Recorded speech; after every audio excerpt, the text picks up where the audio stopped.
Em, Creo que, no sé si todos me conocen, hice em, hace un tiempo una charla sobre juego y adopción.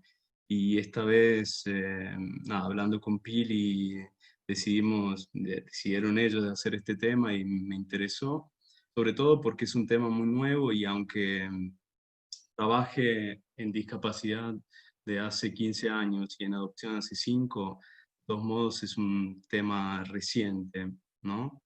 Como lo fue, tal vez como decía Pili, ¿no? Otras cuestiones que fueron evolucionando gracias a los paradigmas y a cuestiones culturales también, ¿no? Por suerte fueron cambiando. Y bueno, hoy nos encontramos hablando también de estos temas. Así que, nada, una persona con alguna discapacidad puede pasar la vida tratando de demostrar, ¿no? Que es una persona, entre comillas, normal, ¿no? Que puede hacer deportes de manera normal, que puede trabajar de manera normal, puede manejar en algunos casos de manera normal o tener amigos de manera normal. Pero, quiere decir realmente ser normal, ¿no? Entre comillas. Esta inquietud hizo que muchas veces me preguntara por qué todos queremos comprarnos las mismas cosas, vestirnos del mismo modo o parecernos el uno al otro, ¿no? Creo que la respuesta está en el hecho de que todavía no nos hemos dado cuenta que siendo distintos, ¿no? Cada uno como es, puede hacer realmente la diferencia, ya sea en nuestras vidas como en la vida de los demás. También creo que solo de este modo podemos descubrir el camino que queremos recorrer, ¿no? Como lo están haciendo Ariel y María José con las respectivas parejas. Más allá de lo que pueda pasar en nuestras vidas, lo que realmente importa es lo que nosotros decidamos qué hacer con lo que la vida nos pone adelante o nos pone a prueba, ¿no? Para explicarles mejor lo que quiero decir, les propongo un ejemplo. Una vez estaba en un centro de rehabilitación y vi a un hombre que le faltaba, que le habían amputado una mano, ¿no? O sea, le habían amputado una mano y tenía la otra. Y este hombre, ¿no? Estaba ahí en el bar, en el centro de rehabilitación y junto a su familia y tipo un familiar lo ayudaba a comer, no sé si estaba comiendo un pedazo de torta y después cuando se levantó otro familiar lo ayudó a poner el saco. Y en ese centro de rehabilitación también había otro señor que había nacido sin los brazos y sin las piernas, ¿no? Entonces miraba al otro señor que le habían amputado solamente la mano y decía, "Ya, si yo tuviera al menos una mano, ¿no? Todo lo que haría, ¿no?"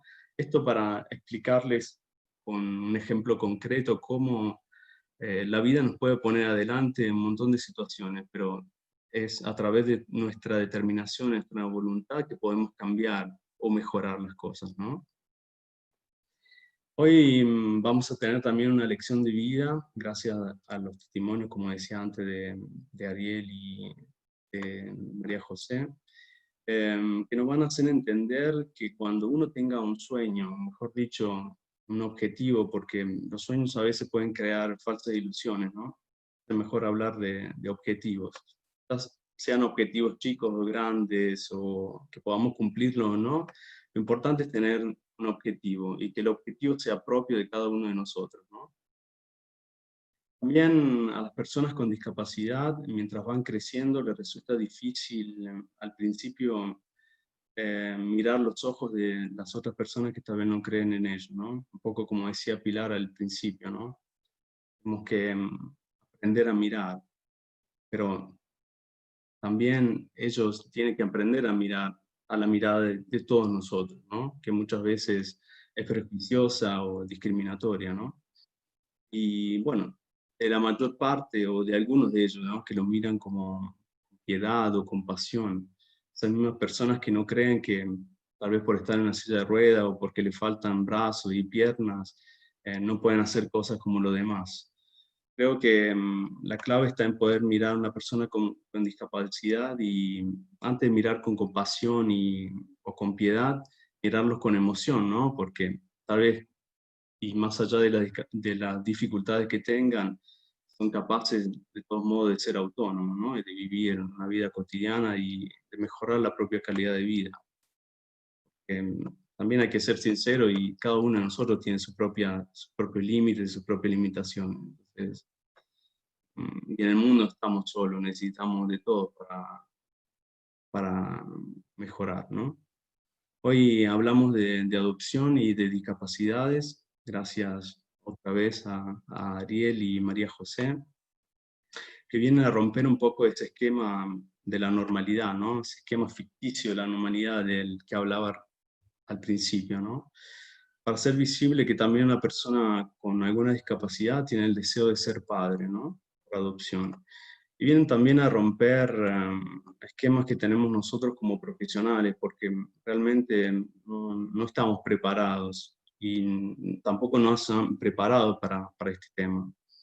Hay que decir que son muy pocos los estudios sobre este tema, sea a nivel nacional que internacional, aunque en los últimos años se han organizado algunos encuentros o conferencias a nivel académico también para incentivar un poco la investigación sobre este tema, ¿no?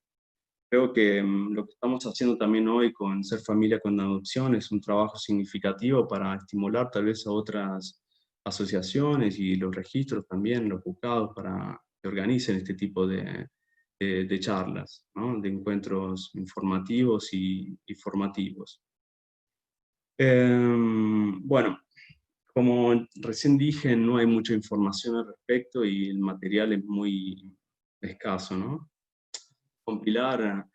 Estuvimos esta semana conectándonos con los testimonios, ¿no? Para conocerlo mejor y para ver en qué modo concretizar estas charlas y hacer que sean realmente útiles, ¿no? Que no sean algo conceptual o abstracto, ¿no? Pero que sea conectado con la realidad, ¿no?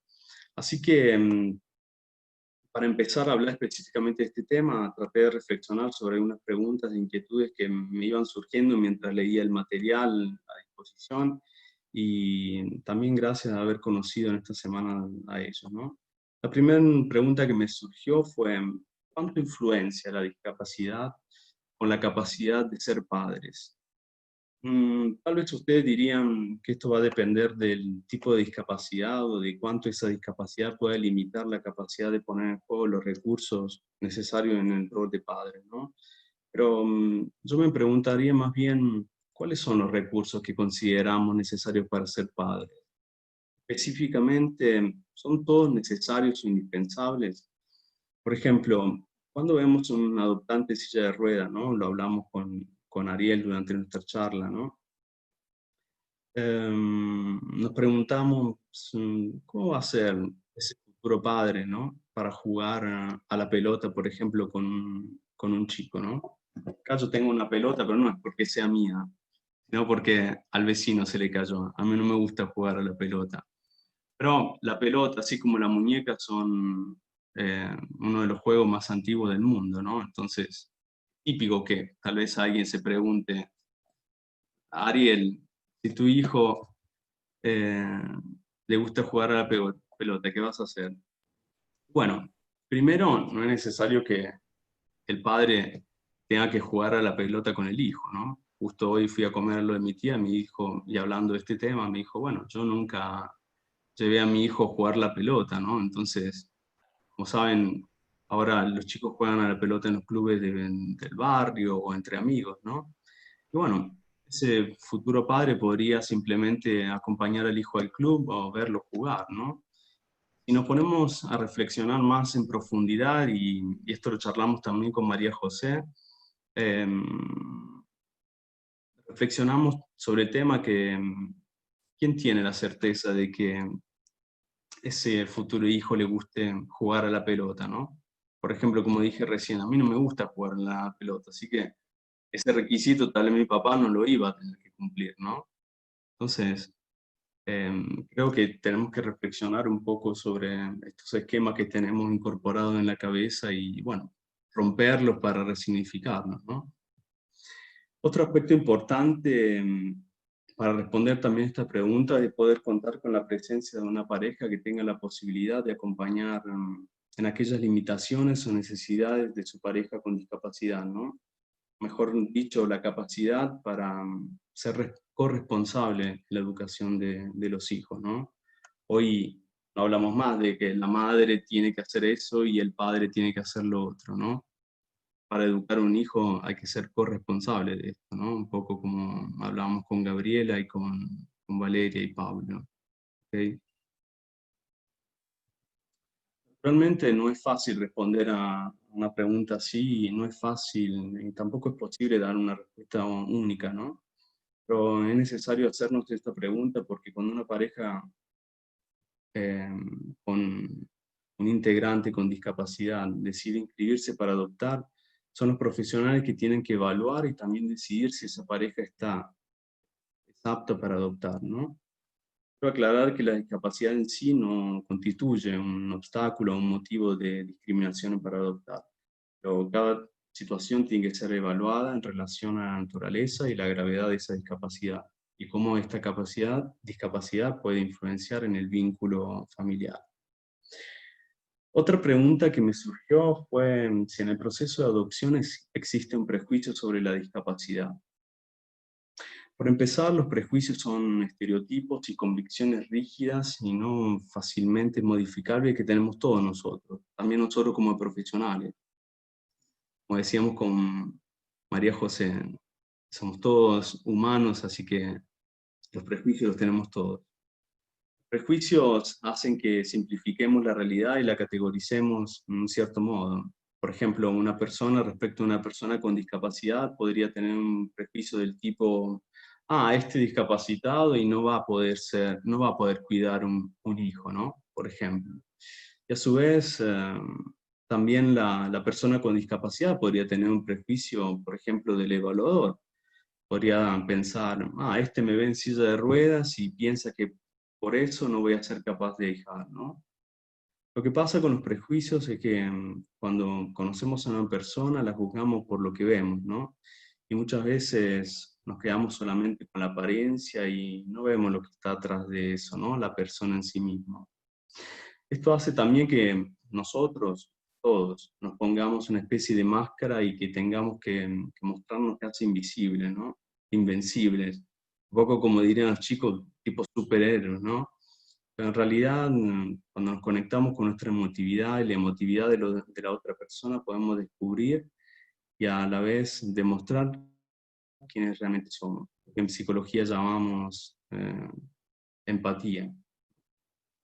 Hablando de este tema, también quiero remarcar que por muchos años asistimos a prejuicios y barreras culturales y sociales también, que tenían que ver con la vida afectiva de las personas con discapacidad. Me refiero, por ejemplo, a la sexualidad de una persona con discapacidad que por muchos años quedó encerrada en un mundo de silencio, de negación, de represión. En lo que respecta a las chicas con discapacidad, las mujeres con discapacidad, la modalidad más común era la represión, mientras en los chicos con discapacidad era propuesta, por ejemplo, la idea de ir a una prostituta. Eso se verificó sobre todo en personas con discapacidad intelectual, donde su sexualidad era escondida, ¿no? Porque eran considerados tipo eternos niños. ¿Esto por qué? Porque la infantilización de las personas con discapacidad intelectual y la representación social del eterno niño, ¿no? De ese niño con discapacidad que no va a crecer nunca, ¿no? Estaba asociada a características de nuestra sociedad que no reconocía para ellos roles activos, ¿no? En la sociedad y no los consideraba como seres que podían crecer, ¿no? Que podían ser adultos, ¿no? En Italia, en el último tiempo, se han hecho muchos grupos de ayuda, ¿no? Para padres con chicos con discapacidad, donde se los ayuda a reflexionar, ¿no? Sobre el hijo que es ya adulto, ¿no? No solo adulto, sino también en la fase del durante y el después de la familia, porque obviamente en un mañana la familia no va a estar más y hay que preparar, ¿no? Como Gabriela, ¿no? Que prepara, que creó una red, ¿no? En su barrio para sostener a su hijo, ¿no? En esa integración, esa autonomía. Y a su vez, es lo que están haciendo, bueno, lo que se está haciendo también acá con muchas asociaciones, ¿no? Tratar de construir, no institutos, sino casas familias donde eh, cuando no estén más los padres y aún estando los padres puedan eh, empezar ese proceso de inclusión, ¿no? A la vida del adulto y después cuando no estén más los padres, ¿no?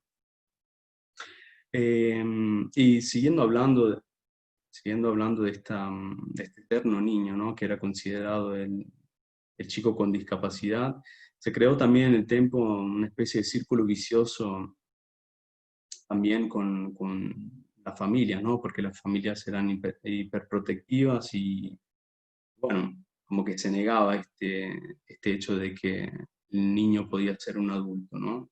Estaba niño por siempre. Siguiendo con distintas preguntas que me surgieron durante el análisis del material de disposición, me surgió la inquietud de que si la pareja con discapacidad tiene más dificultades respecto a otras parejas, ¿no? En el proceso de adopción. Como dije anteriormente, muchos profesionales no están preparados específicamente sobre el tema y la bibliografía y las investigaciones sobre este tema son muy pocas. Yo diría que lo que realmente existe es un vacío cultural, educativo e informativo. Y esto lo hablamos mucho con Ariel y con María José, que hace que una persona con alguna discapacidad, cuando desea adoptar, no encuentre un adecuado acompañamiento y en algunos casos el proceso sea de verdad de superar ulteriores barreras, ¿no? Creo que es fundamental poder enfocarse y ofrecer un servicio de acompañamiento específico para todas las parejas, pero sobre todo para las parejas con discapacidad, ya que podrían encontrar barreras no solo culturales, sino administrativas, que podrían impedir o dilatar los tiempos para obtener el apto, ¿no? Como por ejemplo, eh, con Pilar hablábamos también de que faltan criterios objetivos para la evaluación, ¿no? Otra cosa importante y que quiero remarcar es poder tener libre acceso, ¿no? A la información sobre este tema, como así también asegurar como decía Pilar inicialmente, ¿no? El libre acceso a los lugares donde las parejas tienen que ser evaluadas. Ya seguramente no solo Ariel, sino María José le van a contar la propia experiencia respecto de esto, ¿no? Y para cerrar, ya que nos extendimos un poco al principio, hablar también de cómo puede vivir el hijo, ¿no? Adoptado de la discapacidad del propio padre, ¿no? Como vimos en el video inicial, viven, viven la discapacidad de manera espontánea, ¿no? Como es natural a esa edad, ¿no? A veces como un juego. Por ejemplo, la madre está en silla de ruedas y el hijo tiene que alcanzar algo que está en lo alto, tal vez puede agarrar la madre, correrla, subirse a la silla de ruedas y agarrar este objeto, ¿no? Pero con el pasar del tiempo y creciendo, obviamente la percepción, ¿no? De la discapacidad cambia, ¿no? Y tal vez pueda hacer preguntas específicas respecto de por qué la madre o el padre está en silla de ruedas y, bueno, cómo va evolucionando también la discapacidad. Importante es prepararse, ¿no? A esas respuestas y dar espacio al tiempo, ¿no? Como decía recién Pablo, ¿no? Para tomarse también ese tiempo, ¿no? Para saber responder, porque muchas veces nuestros hijos nos hacen preguntas que no tenemos la respuesta, ¿no? Entonces también tomarse el tiempo para responder y también adecuar la respuesta a la edad del propio hijo, ¿no? Y con respecto a esto también quería decir que no hace falta, ¿no? Tener brazos o piernas para amar a un hijo, ¿no? Muchas veces a un hijo se le puede dar seguridad, ¿no? Con el modo de pensar y con las palabras que uno dice, ¿no? Esto es importante porque muchas veces, como decía Pilar, ¿no? Nosotros tenemos prejuicios respecto de la discapacidad y pensamos que porque faltan, no sé, brazos, piernas o quién sabe qué otra discapacidad, uno no es, no es capaz de dejar, ¿no? Y bueno, esto, hoy Ariel y María José vienen a eso, ¿no? A romper estos esquemas que tal vez como sociedad nos construimos, ¿no? Y que tenemos que resignificar para volver a construir. Hoy, ahora con el testimonio de ellos vamos a ver realmente cómo el esfuerzo que hacen, no solamente físico, pero también intelectual, ¿no? Para ponerse delante de los evaluadores y decir, también nosotros existimos y es una realidad, ¿no? Porque el deseo de adoptar, de ser padres, lo tenemos todos, ¿no? Solamente algunas categorías, ¿no? Y aunque sean menores, hay que tomarlo siempre en consideración. ¿Ok?